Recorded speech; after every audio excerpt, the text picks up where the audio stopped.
โคกลากข้างเลยเอาคนเชียร์ลุงควายเอาเลยเอาบัดนี้ควายกับขี้บักคือกัน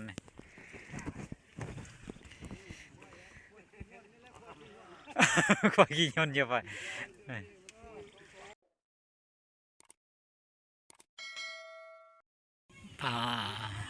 ตอนนี้เขาก็อยู่ที่ถาห้วยห้อยจุดซุ่มเนาะพี่น้องทุกคน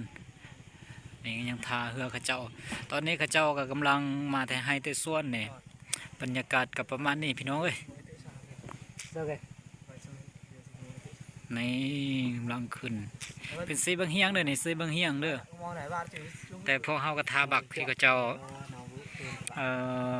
พุ่นบักของเฮาอยู่พุ่นโอ้เน็ตน้อยนึงนี่ร้องเนี่ยผู้ลินกับโทรศัพท์ก็มีผู้นั่งก็มี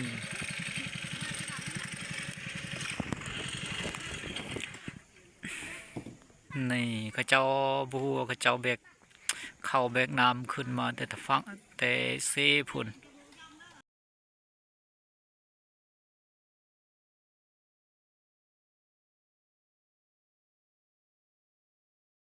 เธอรถข้าเจ้ากำลังฆ่ารถไทยคนเข้ามาที่พักซี่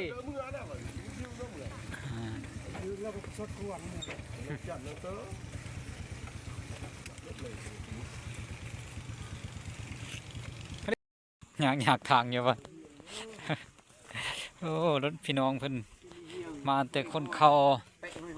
แต่พักซี่เบื้องพุ่นเนาะ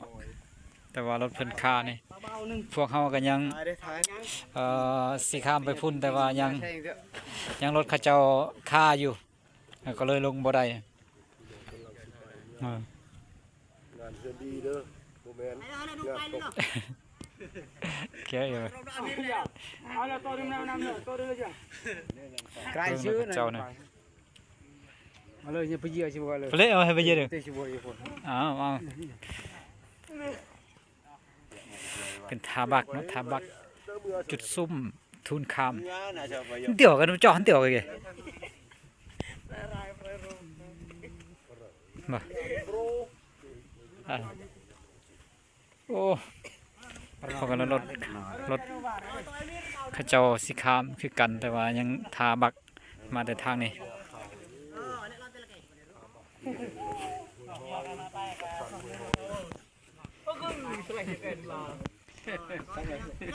เนี่ยข้าเจ้าติดแล้วเนี่ยอ้อสิทาบึงมันสิขึ้นหรือบ่ขึ้นเนี่ย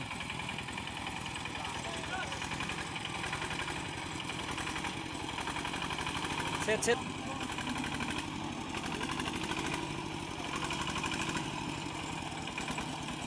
บ่ขึ้นแล้ว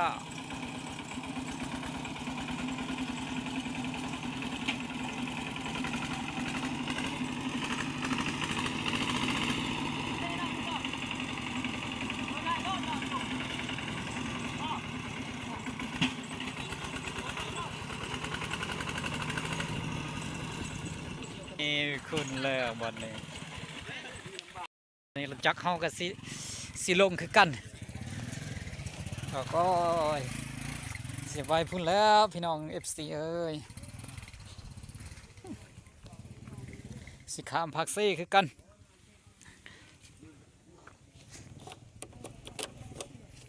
นี่รถเฮาเนาะตอนนี้กลับมาถึงบักแล้วพี่น้องเอ้ยอยู่ถึงบักแล้วรถไทยเขาเจ้าสิถอยหลังกำมาเรือตบรถต้นเบรกเด้อ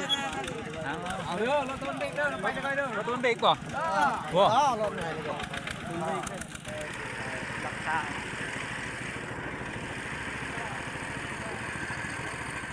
กำลังสิไปแล้ววันนี้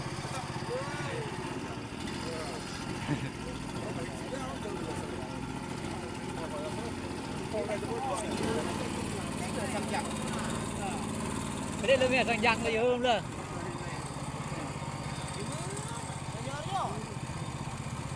กระหน่ำ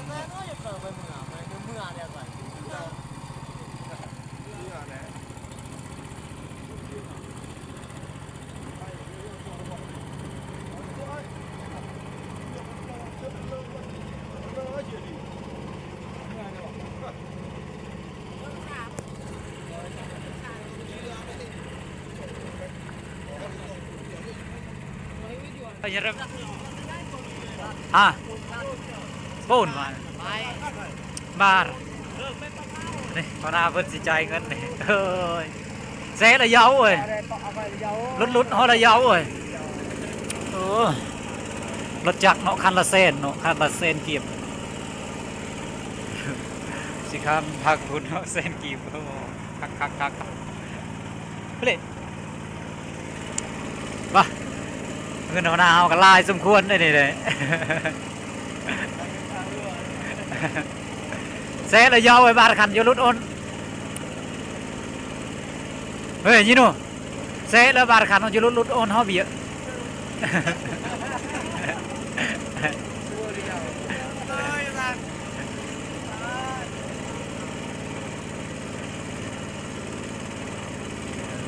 คันละเซน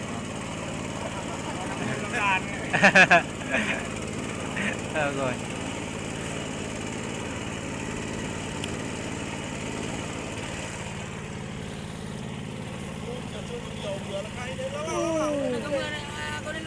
vậy lấy liệp ấy chứ đây cái lưỡi giọt nữa chứ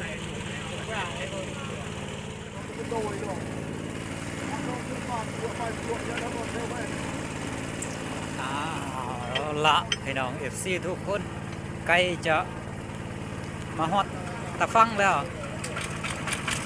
ยังประมาณอยู่20ลักบ่แม่น20เมตรยังประมาณอยู่20เมตรก็จะฮอดตะฟังเซแล้ว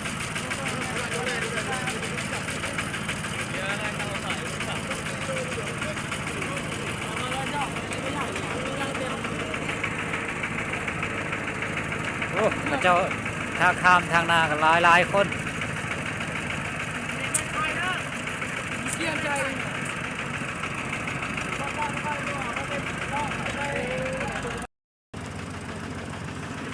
ฮอดฟังแล้วถ้าแต่รถไทยเพิ่นขึ้นก่อนแล้วเฮาก็จะขึ้นคือกัน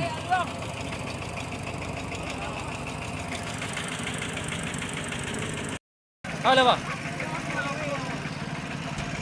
เอาพี่น้อง FC ทุกคนตอนนี้ก็ขึ้นมาถึงฟังเรียบร้อยแล้วมาถึงฟังแล้วขึ้นฟังแล้วไปพากลับเนาะพี่น้องทุกคนอันนี้ก็ยืนตะเรียเพิ่นเสียลงควายป่ะนั่นเลยตะเรียเลยลูกโคกละข้างเลยโอ้ยเอาเพิ่นเสียลงควายใส่บักนี่นั่นเลยตะเรียเลย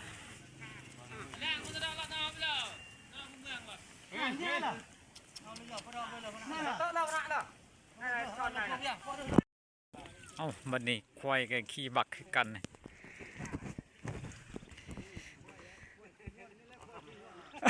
ควายขี่ยนต์เยอะไปทักกับเนี่ย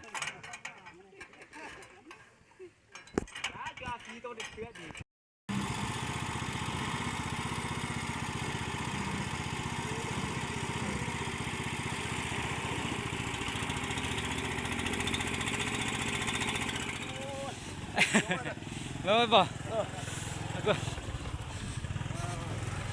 เ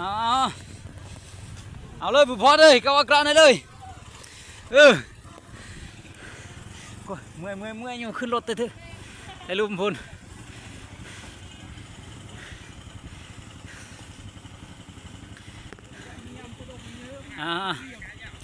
เอาสู้เอาเลย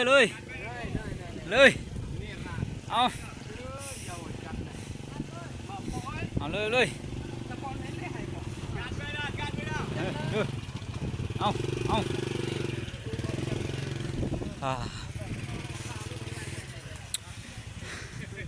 มาถึงแล้ว